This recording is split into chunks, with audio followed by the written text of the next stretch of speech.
கிச்சன்ல வந்து பாத்தீங்கன்னா சமையல்காரர் போயிட்டாரு. நீங்க என்ன பண்றீங்கன்னா நம்ம நாட்டுல மிகச்சிறந்த சமையல்காரர் என்னது மிகச்சிறந்த சமையல்காரர் சும்மா வந்து இந்த மாதிரி எல்லாம் பண்ண தெரியாதவங்களா கூட சமையல் பண்ண தெரியாதவங்க எல்லாம் பண்ணக்கூடாது. மிகச்சிறந்த சமையல்காரர் பண்ணி கொடுங்க. அதுக்கப்புறம் வந்து ஒரு மிகச்சிறந்த தோட்டக்காரர். நம்ம தோட்டத்துல பாருங்க எல்லாம் வாடி கிடக்குது, எல்லாமே ஒண்ணுமே சரி யாரும் கவனிக்கிறது இல்ல. மிகச்சிறந்த தோட்டக்காரர், மிகச்சிறந்த சமையல்காரர், 2 பேரும் பிடிச்சிட்டு வரீங்களா? உத்தரவு.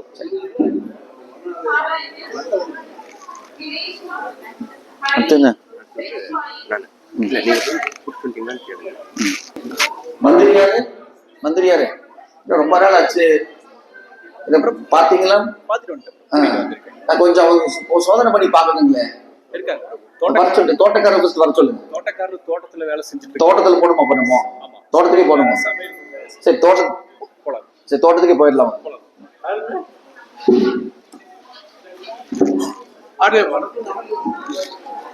என்னைய மாதிரி ஒரு தோட்டக்காரனுக்கு ஊர்ல யாரும் பார்த்துப்பாங்களா?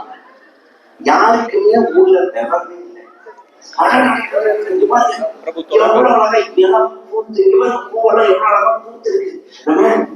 பூவை கொஞ்சம் தனி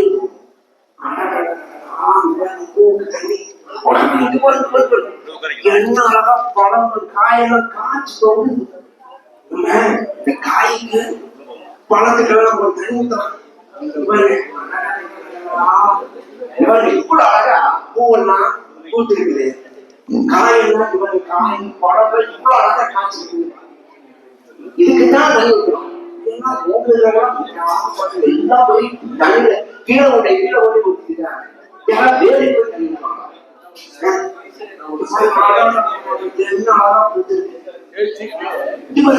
என்ன சுவையான பழம், பழத்துக்கு தான் நியாயமா தண்ணி ஊற்றுவோம். என்னை ஒரு 10 பேர் ஊர்ல இருந்தா போதும், விவசாயத்துக்கு பிரச்சனையே வராது, தண்ணி பஞ்சமே வராது. என்னமோ இந்த அரண்மனை வந்து ஏதோ பெரிய பாக்கியம் பண்ணிக்கிறாங்க.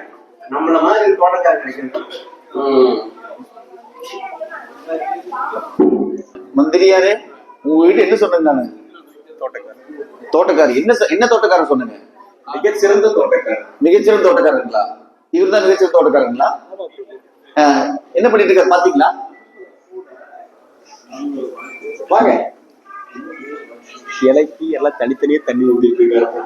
இலை தண்ணி ஊத்திட்டு இருக்காங்க. இலைக்கு பூவுக்கு எல்லாத்துக்கும் தனித்தனியே தண்ணி ஊத்தி. யாராவது இலை தண்ணி ஊத்துவாங்களா? நீங்க பாத்துருக்கீங்களா? நீங்க இவர் பழத்துக்கு தண்ணி ஊத்திட்டு இருக்காருங்க, பூவுக்கு தண்ணி ஊத்திட்டு இருக்காரு. ஐயா வாங்க வாங்க ராஜா, வணக்கம் ராஜா. நீங்க தான் மிக சிறந்த தோட்டக்காரங்களா? ஆமாங்க. உங்களை மாதிரி தோட்டக்காரர் நான் பார்த்ததே இல்லைங்க. ஆமாங்க, எங்கேயுமே பார்க்க முடியாதுங்க. ஆமாங்க, ஊருக்கெல்லாம் நான் அழகழகா தண்ணி ஊத்திட்டு இருக்கேன். மன்னிக்கணுங்க, உங்களுக்கு இங்க வேலை இல்லைங்க, நீங்க போயிட்டு வாங்க. என்ன போயிட்டேன் ஐயா. தயவு செய்து அந்த சமையல்காரர் கூட்டிட்டு வந்தீங்களா? கூட்டிட்டு வாங்க, கிச்சனுக்கே போயிடலாமா? வாங்க.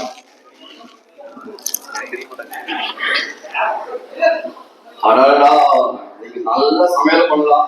நல்ல காய்கறி வந்துருக்கீங்க, வெண்டைக்காய், பதார்த்தம் வந்துருக்கீங்க, பூசணிக்காய், அரசாணிக்காய், பச்சை மிளகாய், கீரை வந்துருக்கீங்க. சூப்பரா இருக்குங்க, உட்காந்தே சமைச்சு சாப்பிடலாம்.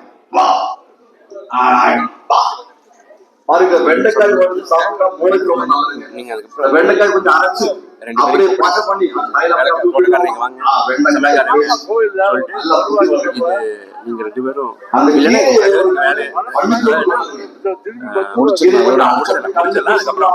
பிரபு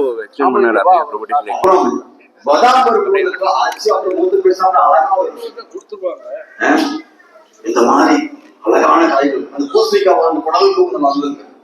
வாரம் வெயிட் கம்மியாயிடுது பூசணிக்காய். அப்ப பூசணிக்காய் பூசலாமா கம்மியாயிடுவாங்க.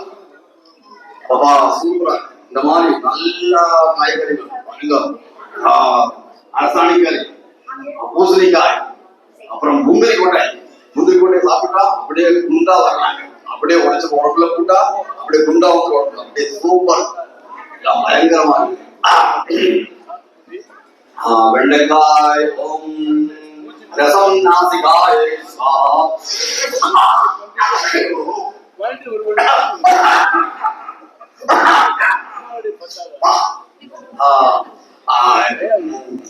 ஓம் இந்த கீரை வந்து கண்ணு பூசா நல்லா இருக்கும். நல்லா சமைச்சு கொடுத்துருக்கு. கீரை எடுத்து அப்படியே கண்ணு பூசி வைக்கலாம்.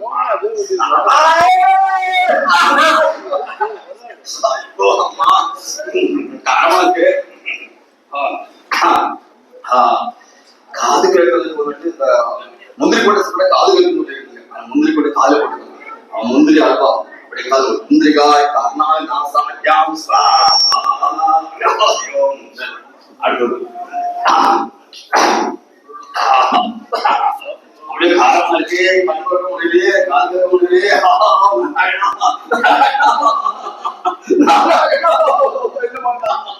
கண்ணு பார்க்க முடியலையே காது கேட்க முடியலையே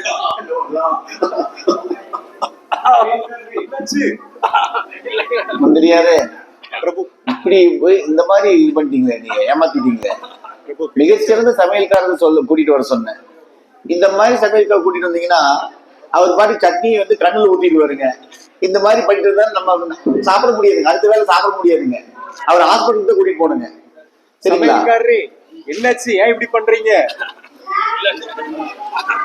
அவர் வந்து சாப்பிடறது எப்படி சாப்பிடணும்னு கூட தெரிய மாட்டேங்குது.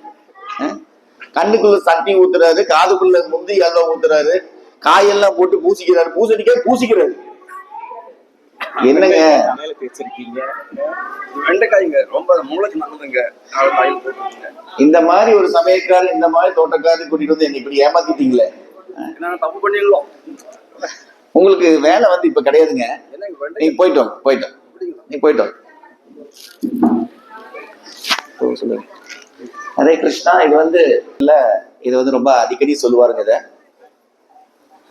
சோ நம்ம வேதங்கள்ல சொல்லியிருக்கிற மாதிரி யஸ்மின் துஷ்டே ஜகத் துஷ்டம். பகவான் கிருஷ்ணரை திருப்தி பண்ணினா இந்த உலகத்துல இருக்கக்கூடிய அத்தனை ஜீவராசிகள், மனித ஜீவராசி மட்டுமில்ல அத்தனை ஜீவராசிகளும் திருப்தி அடைவாங்க. அதுக்கு பதில நம்ம வந்து பலவிதமான சேவைகள், அது என்ன சேவையா வேணா இருக்கலாம். பகவான் கிருஷ்ணர் தான் வந்து எல்லா உயிர்வாளிகளுக்கும் பகவான் கிருஷ்ணர் எல்லா உயிர்வாளிகளோட இதயத்திலையும் வந்து பரமாத்மா இருக்காரு. அதனால அவரை திருப்திப்படுத்தணும்னா எல்லா உயிர்வாளும் திருப்தி அடைவாங்க. அதை விட்டு போட்டு இந்த உலகத்துல கூட எல்லா மக்களும் என்ன பண்றாங்கன்னா நிறைய சமூக சேவை, அந்த சேவை இந்த சேவை எல்லாம் செய்யறாங்க, ஹாஸ்பிட்டல் கட்டுறாங்க. அதெல்லாம் நல்லது தான், பண்ணலாம், புண்ணிய காரியங்கள் தான். ஆனா வந்து கிருஷ்ணர் தான் வந்து எல்லாத்துக்கும் ஆதி மூலம் அப்படின்னு தெரிஞ்சுக்கிட்டு பண்ணினாங்கன்னா பரவாயில்ல. கிருஷ்ணரை வந்து அதை கனெக்ட் பண்ணி கிருஷ்ணர் கூட சம்பந்தப்படுத்தி அந்த சேவைகள்லாம் செய்தாங்கன்னா ரொம்ப அது வந்து பக்தி சேவையாக மாறிவிடும். அதை வந்து சமுதாய சேவை மத்திர செய்தா மட்டும் அது வந்து புண்ணிய காரியமா போயிடும். புண்ணிய காரியம் வந்து பாத்தீங்கன்னா க்ஷினே புண்ணியம் மத்திய லோகம் விஷந்தி பகவத்கீதையில கிருஷ்ணா சொல்லியிருக்காரு. புண்ணியக்காரம் செய்தா சொர்க்கலோகத்துக்கு போகலாம். அங்க போனா வந்து நம்ம வந்து பேங்க்ல வந்து பணம் எடுத்து செலவு பண்ற மாதிரி அங்கெல்லாம் செலவு பண்ணிட்டோம்னா அந்த பேங்க் அக்கௌண்ட் வந்து நில் பேலன்ஸ் ஆயிரும். அவர் திருப்பி இந்த பூலோகத்துக்கு வந்துடணும். ஷினே புண்ணிய மத்திய லோகம் விஷந்தி, திருப்பி சொர்க்கலோகத்துக்கு போய் திருப்பி இந்த லோகத்துக்கு தான் வரணும் அங்க போயிட்டு. அதனால புண்ணிய காரியங்கள் செய்து வந்து பிரயோஜனம் கிடையாது. அந்த புண்ணிய காரியங்களோட கிருஷ்ணரை நம்ம வந்து சம்பந்தப்படுத்திட்டோம் அப்படின்னா அது வந்து பக்தி சேவையாக மாறிவிடும். பக்தி சேவையாக மாறிவிடும். உதாரணத்துக்கு சொல்ல போனா ஒரு அன்னதானம் செய்யறோம் அப்படின்னு நினைச்சோம்னா பகவான் கிருஷ்ணருக்கு நெய்வேத்தியம் பண்ணி அந்த அன்னதானம் செய்தோம்னா அது வந்து பக்தி. வெறுமனே அன்னதானம் மட்டும் செய்தோம்னா அது புண்ணியம். புண்ணியத்துக்கும் பக்தி சேவை வந்து புண்ணியத்துக்கும் பாவத்துக்கும் அப்பாற்பட்டது, புண்ணியத்துக்கு அப்பாற்பட்டது பக்தி சேவை. அதனால வந்து பகவான் கிருஷ்ணருக்கு பக்தி சேவை செய்யணும். சம்பந்தமா ஒரு சின்ன கதை இருக்கு, உங்களுக்கு எல்லாம் தெரிஞ்சிருக்கும். துரியோதனன் வந்து துர்வாச முனி கிட்ட வந்து துர்வாச முனி கூப்பிட்டு நல்லா விருந்தெல்லாம் கொடுத்து அவருக்கெல்லாம் பணிவிடையெல்லாம் செய்து துர்வாச முனி ரொம்ப மகிழ்ந்து போய் உங்களுக்கு என்ன வர வேணும்னு கேட்டாங்க. அப்ப துரியோதனன் சொன்னாரு, அவருக்கு என்ன வேணும்னு கேட்கல, என்னோட எதிரியாகிய பாண்டவர்கள் வந்து அழிஞ்சு போகணும் அப்படிங்கிற ஒரு எண்ணம். அவர் என்ன சொன்னாரு, இந்த மாதிரி பாண்டவர்கள் வந்து அவருக்கு நல்லா தெரியும் துரியோதனனுக்கு இந்த திரௌபதி வச்சிருக்கக்கூடிய அக்ஷய பாத்திரம் அவர் கடைசியா சாப்பிட்டுட்டு அந்த அக்ஷய பாத்திரத்தை கழுவி வச்சுட்டாங்கன்னா அதுல இருந்து உணவு வந்து தயார் பண்ண முடியாது. ஆனா அந்த அக்ஷய பாத்திரம் வந்து திரௌபதி சாப்பிடுற வரைக்கும் எத்தனை பேருக்கு வேணா, எத்தனை லட்சக்கணக்கான பேருக்கு வேணா அவங்க வந்து உணவு பரிமாற முடியும். அதனால துரியோதனன் என்ன சொன்னாரு, அவங்க எல்லாம் சாப்பிட்டு முடிச்சதுக்கு அப்புறம் திரௌபதி கழுவி அந்த பாத்திரத்தை கழுவி வச்சதுக்கு அப்புறம் நீங்க வந்து 60,000 சீடர்களோடு நீங்க போங்க, விருந்துக்காக போங்க அப்படின்னு சொல்லி துரியோதனன் சொல்லுவார். துர்வாச முனிவர் வந்து சரி ஓகே என்ன பண்றது, என்னை நல்லா நான் என்ன வேணா வர வேணாலும் தருவேன்னு சொல்லி ப்ராமிஸ் பண்ணிட்டேன் அப்படின்னு சொல்லி அவரும் வந்து அந்த மாதிரி பிளான் பண்றாரு. 60,000 சிஷ்யர் கூட காட்டுக்குள்ள போறாரு. காட்டுக்குள்ள போகும் பொழுது அவங்க வந்து திரௌபதி ஆல்ரெடி சாப்பிட்டு முடிச்சுட்டு பாத்திரத்தெல்லாம் கழுவி வச்சுட்டாங்க. 60,000 சிஷ்யர் கூட வந்தோடனே உணவு பரிமாறதுக்கு ஒண்ணுமே இல்லை. ஸோ உடனே எல்லாரும் பேசிக்கிறாங்க, பாண்டவர்கள் திரௌபதிலாம் என்ன பண்றது இப்போ, அவங்க எப்படி நம்ம வந்து உணவு பரிமாறுறது, விருந்து கொடுக்கறது எப்படி அப்படின்னு டிஸ்கஸ் பண்ணும் பொழுது திரௌபதி அவங்க பாண்டவர்கள் எப்பவுமே தனக்கு எந்த ஒரு வாழ்க்கையில வந்து எந்த ஒரு சூழ்நிலை வந்தாலும் சோதனைகள் வந்தாலும் உடனே கிருஷ்ணரை டிபெண்ட் பண்ணி இருப்பாங்க. அதுதான் பக்தர்களுடைய லட்சணம். பகவான் கிருஷ்ணரை டிபெண்ட் பண்ணி இருக்கிறது. கிருஷ்ணர் தான் எல்லா காரணங்களுக்கும் காரணம் நினைச்சுக்கிட்டு அவரை வந்து ஆதி மூலமாக நினைச்சு ஏத்துக்கிட்டு பகவானாக நினைச்சு பகவான் தான் நம்மள எல்லாம் ரசிக்க முடியும், நம்மளை பாதுகாக்க முடியும் அப்படிங்கிற நம்பிக்கை பக்தர்களுக்கு இருக்கு. அவங்க கிருஷ்ணான்னு கூப்பிடுறாங்க. உடனே கிருஷ்ணன் அந்த இடத்துல வர்றாரு. என்ன பிரச்சனை கேட்கும்போது இந்த மாதிரி பிரச்சனையை சொல்லும் பொழுது கிருஷ்ணா கேட்கிறாரு, அந்த பாத்திரத்தை கொண்டு வாங்கன்னு சொல்லி கேட்கிறாரு. உடனே அக்ஷய பாத்திரம் கொண்டு வரும்போது அதுல சின்னதா சரியா வாஷ் பண்ணல, அன்னைக்கு சின்னதா ஒரு கீரை துண்டு, அந்த கீரை துண்டு இருக்கு. உடனே அதை பார்த்து கண்டுபிடிச்சு அந்த கீரை துண்டை வந்து இவங்கெல்லாம் என்ன பண்றாங்க, இந்த 60,000 பேர் வந்து சொல்லிட்டு போயிடறாங்க, நாங்க வந்து நதியில ஸ்நானம் பண்ணிட்டு வரோம், அதுக்குள்ள நீங்க விருந்து ரெடி பண்ணி வைங்கன்னு சொல்லி. அந்த கீரை துண்டை வந்து சாப்பிட்ட உடனே நதியில குளிச்சுட்டு இருக்கும் பொழுதே வயிறெல்லாம் ஃபுல்லாயிருது அவங்களுக்கு. ஆட்டோமேட்டிக்கா 60,000 பேருக்கு வயிறு ஃபுல்லாயிருது. 60,000 பேருக்கு வயிறு ஃபுல்லாகி இப்ப வந்து கிருஷ்ணா சொல்றாரு யுதிஷ்ட மகாராஜ் கிட்ட, பீமன் கிட்ட, பீமா நீ போய் வந்து 60,000 பேரை வந்து கூட்டிட்டு வா, விருந்து தயாருன்னு சொல்லு. உடனே பீமன் போறாரு, வாங்க முனிவரே எல்லாரும் வாங்க விருந்து தயாருன்னு சொல்லு. இல்ல இல்ல இல்ல இல்ல பீமா, எனக்கு வந்து வயிறு இது வரைக்கும் சாப்பிட்டுட்டு நானு அங்க வந்துட்டு யுதிஷ்ட மகாராஜ் பெரிய விருந்து பண்ணிருப்பாரு, நாங்க வந்து எதுவும் சாப்பிடலன்னா சங்கடப்படுவாரு, அதனால நாங்க வந்து அடுத்த தடவை வரோம், தயவுசெய்து இந்த தடவை விட்டுருங்க அப்படின்னு சொல்லி அப்படியே தொண்டக்கான துணிக்கான ஓடிடுவாங்க 60,000 பேர். ஸோ இதுல இருந்து என்ன தெரியுதுன்னா, கிருஷ்ணர் திருப்தி அடைந்தாருன்னா 60,000 பேர். அதுல வந்து பிரபுபாதர் என்ன சொல்றாருன்னா, பாகவத்துல நம்ம வீட்டுல பகவான் கிருஷ்ணருடைய படத்துக்கு நம்ம சமைக்கக்கூடிய சாப்பாட்டை வந்து துளசி வச்சு பகவான் கிருஷ்ணர் நைவேத்தியம் பண்ணோம்னா எல்லா உயிர்வாளிகளுக்கும் அது திருப்தி அடைந்த மாதிரி அப்படின்னு சொல்லி பிரபுபாதர் சொல்றாங்க. ஏன்னா நம்ம வீட்டுல வந்து ஒரு கிரகஸ்தருடைய கடமை வந்து என்னன்னு கேட்டா, ஸ்ரீமத் பாகவத் சொல்லியிருக்கிற மாதிரி ஒரு கிரகஸ்தர் அப்படின்னா பக்கத்துல கூட அத்தனை பேரும் சாப்பிடணும், அதுக்கப்புறம் தான் அவரு சாப்பிடணும். அவர் சமைச்சப்பட்டு வெளியில வந்து கை தட்டணும், கை தட்டி இந்த மாதிரி கை தட்டி யாராவது இங்க பசியோடு இருக்கீங்களா வாங்க எங்க வீட்டுக்குள்ள வந்து சாப்பிடுங்கன்னு சொல்லணும். இதுதான் வந்து அந்த காலத்துல வேத கலாச்சாரம். கிரகஸ்தர்னா குடும்பஸ்தர். ஸோ அப்ப வந்து அதுக்கப்புறம் அது மட்டும் இல்லாம வீட்டுல இருக்கக்கூடிய பிராணிகள், நாய், பூனை, எலி, அப்புறம் கரப்பாம்பூச்சி, அப்புறம் எறும்பு, அப்புறம் பல்லி, இதெல்லாம் சாப்பிடணும். இதையும் வந்து பராமரிக்கணும் அவங்க. அப்புறம் ஊர்ல இருக்கிற அத்தனை பேரும் சாப்பிடணும், ஏழைகள் எல்லாம் சாப்பிடணும். அதுக்கப்புறம் தான் அவர் சாப்பிடவே உட்காரணும். அந்த மாதிரி நம்ம வந்து பண்ண முடியாது. அந்த மாதிரி பண்ணல அப்படின்னா வர்ணாசிரம தர்மத்துடைய விதிகளின்படி அது வந்து அது ஒரு பாவச்செயல். வர்ணாசிரம தர்ம விதிகளின்படி விதிகளை கடைபிடிக்காததாக கருதப்படுகிறது. ஒரு கிரகஸ்தருடைய கடமைகளை கடைபிடிக்காததாக கருதப்படுகிறது. அப்ப அதுக்கு நம்ம என்ன பண்ணணும்னா, கிருஷ்ணருக்கு நம்ம நைவேத்தியம் பண்ணிட்டோம்னா சிம்பிள், ரொம்ப எளிமை. கிருஷ்ணருக்கு நம்ம நைவேத்தியம் பண்ணா எல்லா உயிர்வாளிகளும் திருப்திப்படுத்தின மாதிரி. வர்ணாசிரம தர்ம கொள்கைகள்ல வந்து நம்ம அதுல வந்து அந்த ஒரு சில பிழைகள் வந்து பகவான் கிருஷ்ணருக்கு பக்தி சேவை செய்யறதுனால அது ரொம்ப சுலபமாக சரி செய்யப்படும். அதனால சுக்கராச்சாரியார் சொல்றாரு, மந்திரத சந்தத சித்திரம் தேச காலார்த்த வஸ்துதக சர்வம் கரோதி நிஷ்சித்திரம் அனுசங்கீத்தனம் தவா. நம்ம வந்து மந்திரம் சம்டைம்ஸ் தப்பா சொல்லலாம், தந்திரம் அதாவது ப்ரொசீஜர்ஸ் தப்பா இருக்கலாம், இன்கிரீடியன்ஸ் தப்பா இருக்கலாம், நேரம் தப்பா இருக்கலாம், ஒரு யாகம் செய்தனா நேரம் தப்பா இருக்கலாம், இடம் பொருள் ஏவல் அதெல்லாம் தப்பா இருக்கலாம், அதுல ஏதாவது பிழைகள் இருக்கலாம். என்னதான் பிழைகள் இருந்தாலும் ஹரே கிருஷ்ணா கிருஷ்ண கிருஷ்ணா ஹரே ஹரே ஹரே ராமா ராம ராமா ஹரே ஹரே இந்த மந்திரம் சொன்னோம்னா அந்த பிழைகள்லாம் வந்து நிவர்த்தி ஆயிரும். சைத்தன்ய மகாபிரபு சொல்லியிருக்காங்க சைத்தன்ய சதாமத்துல, யாரு ஒருத்தர் வந்து பகவான் முழுமுதற் கடவுள் பகவான் கிருஷ்ணர், சாதாரணமான ஒரு விஷயம் கிடையாது.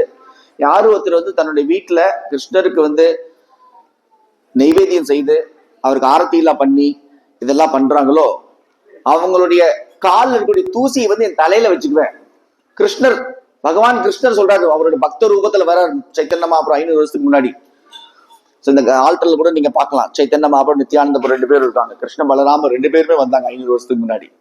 அவர் அந்த அளவுக்கு சொல்றாரு, கிருஷ்ணருக்கு யாராவது வீட்டுல விக்கிரகங்களுக்கு புகை அந்த படத்துக்கு நைவேத்தியம் பண்றாங்கன்னா அவங்க காலை தூசி எடுத்து நான் தலையில வச்சுக்கிறேன். அது வந்து லிட்டரலா நம்ம நினைக்க வேண்டியது இல்லை. சைத்தன்ய மகாபிரபு எந்த அளவுக்கு அந்த பக்தி சேவையை வியந்து பாராட்டுகிறார் அப்படிங்கிறது நம்ம பார்க்கணும். அது மட்டும் இல்லாம பகவத்கீதை சொல்ற மாதிரி சர்வதருமான் பரித்யஜ மாமேகம் சரணம் ரஜ அகம் துவாம் சர்வ பாபபி மோக்ஷயிஷாமி மாச்சுஜக. நிறைய விதமான தர்மங்கள் இருக்கு. அந்த தர்மங்கள்லாம் கலியுகத்துல கடைபிடிக்கிறது ரொம்ப கடினமானது, ரொம்ப ஸ்ட்ரிக்டா யாருமே கடைபிடிக்க முடியாது தர்மங்கள், எல்லா விதமான தர்மங்களையும். அந்த தர்மங்கள் எல்லாம் அதனால கிருஷ்ணருக்கு சரணாகதி அடைந்தோம்னா அந்த எல்லா தர்மங்கள் செய்யக்கூடிய அந்த பிழைகள் ரொம்ப சுலபமாக சரி செய்யப்படும். பகவான் கிருஷ்ண